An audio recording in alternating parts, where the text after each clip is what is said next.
It is an idea that's been in the works for quite some time, and tomorrow Texas lawmakers will focus on high-speed rail with more than a dozen bills on the table. KXAN's Wes Rappaport talked to some of the people behind the latest projects and others who want to put protections in place before the ideas get too far down the tracks.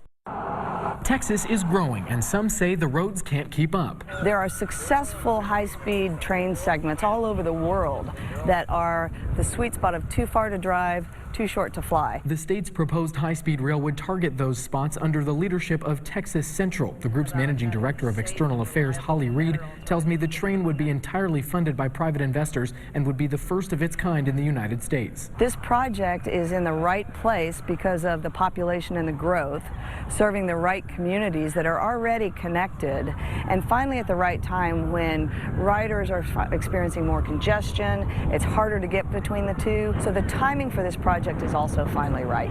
The traffic's not in the middle. The traffic's at the end, right? Kyle Workman heads up Texans Against High-Speed Rail. He says the question remains how to do it without disrupting the land and lives of Texans who live where the rail would run. You're taking away their ability to live quietly and peacefully in their property that's happened to be in the middle. We know it's going to be intrusive in some respects during construction and on people's property. So we work every single day to make sure we're having those personalized conversations and solving problems and listening to concerns every day. And the hearing for these bills is a way to start that discussion with both sides. They're not designed to kill the project. They're designed to protect the public and both in terms of taxpayer dollars as well as their land, because this is just kind of the first go-around.